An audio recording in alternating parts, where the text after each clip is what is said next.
federaalka saaxiibaday gudoomiyaha gobolka banaadir ahna duqa muqdisho xildhibaanada labada gole ee federaalka wasiirada iyo xildhibaanada golayaasha dowladaha xubnaha ka ah dowladda federaalka salaadiinta iyo dhaqanka oo aan ka xuso gudoomiyaha beelweynta gogosha dhigtay professor shirwac dhammaan qaybaha kala duwan ee bulshada intaan xusay intaan xusinba bacda saxaafadda qaybaha nabad ugu joogo asalaamu calaykum waraxmatullaahi wabarakaatu salaan kadib waxaan uga mahad celinaynaa bahaweynta gogosha dhigtay soo dhoweynta sharafta maamuuska loo sameeyey dowladaha xubnaha ka ah dowladda federaalka iyo gudoomiyaha gobolka banaadir shaqadii ay soo qabteen iyo sidooday u mudan yihiinba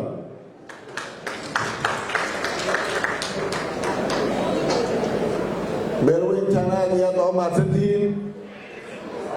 gogolaha isdaba joogga ah xafladaha soo dhoweynta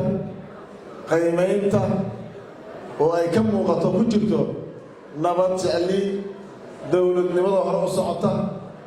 mar walba in la dhiirageliyo wanaagga madaxdii ka soo shaqaysana loo mahad celiyo aad iyo aad baan kaga mahad celinayna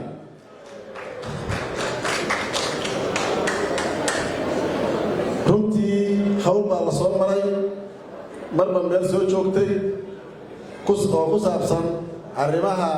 doorashooyinka dalku gelayo mararka qaar shaki baa jiray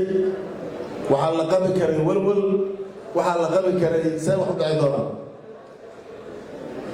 kulamadii isdaba joogga ahaa oo soo socday oo tanasul iyo isu jiijiid iyo xeerin wakhtiga la jooga loo sameeyey runtii waxay u wada ahayd soomaali guul si gaarana waxaan ugu mahad celinayaa madaxdii saaxiibaday ahayd ean soo wada shaqaynay een hor soo wada galnay hawshaas madaxda dowladda federaalka ugu horeeyo madaxweynuhu ugu horeeyo iyo dowladaha xubnaha ka ah iyo gudoomiyaha gobolka banaadir iyo dhammaan intii madaxdii kale sharafta badneed halkaan fadhisa oo talo iyo tilmaamo iyo dhiiragelin wax ka oola ka geystay aad iyo aadaan ugu mahad celinaynaa intii ka qayb qaadatay beelweynta gogoshaan dhigtay waxay muujiyeen siday dowladnimada u garab taagan yihiin sida midnimada wadajirka iyo iskaashiga soomaaliyeed uga go-an yahay wax kasta meel kasta oo la sheegi jiray saaxiibaday qaaraa kaftamee meel goglo iyo xaflado isdaba jooga ka socdaan halkaana ka jirta oo loo dhigayo dowladnimada iyo horsocodka soomaaliya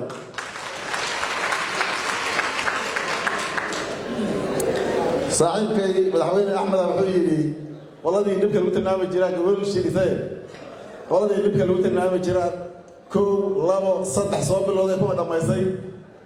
ayadoo aan ahayn qolada shaqo maahan qoladii guud oo galmudug aada kulule waxaa la dhihi jiray reer galmudug waa kulliyi reer galmudug wixii shaki jiray iyo badmadow waxay ku soo xalliyeen tanasul iyo baryo iyo gurguurasho iyo xal ay walaal kasta ula yimaadeen oo u geysteen runtii aad iyo aad waxaan rabaa halkan inaan ka xuso shacab iyo dowladba galmudug dowlkii ay ka soo qaateen sharafta badnaa loogu soo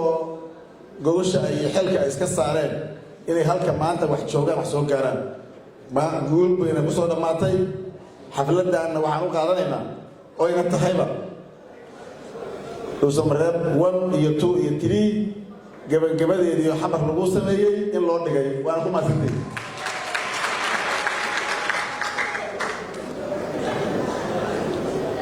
halkaanay joogtaa halkay hadday u bannaan tahay musharaxiintii markaa hadday ka rabtaa uyi musharaxiintii ragga hadda rarta ay soo diyaar garooba haddii la yidhaah hawal waa diyaar weliba runtii inay dhacdo doorasho waqtigeedii ku dhacda sidii xataa aynan waqti ku darsamin ay waqtigeeda ku dhacdaan rajo fiican ka qabnaa oo hore loo dhaqaajiyo oo aysan heshiiska kaliya ma ahan waxaan leenahay xataa waqtigii jiitami jiray mararka qaar inuu meesha ka baxaan rajaynayna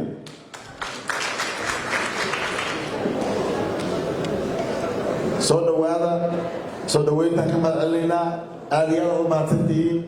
sharafta iyo karaamada waxaan aqbalaynaa goglihii midna uu sheegay madaxweyne cali mahdi oo guud midna uu sheegay senator cabdi axmed oo tigaarka ahayd waa soo dhaweynaynaa maalmaha golayaasha baarlamaanka labada gole ay heshiiska meel mariyaan taasoo kalsooni ku qabno inay meel marinayaan marka xafladda iyadaana waa soo dhaweynaa saaxiibadayna waxaan leeyahay hala sugo si looga qaybgalo haddii la yidhaah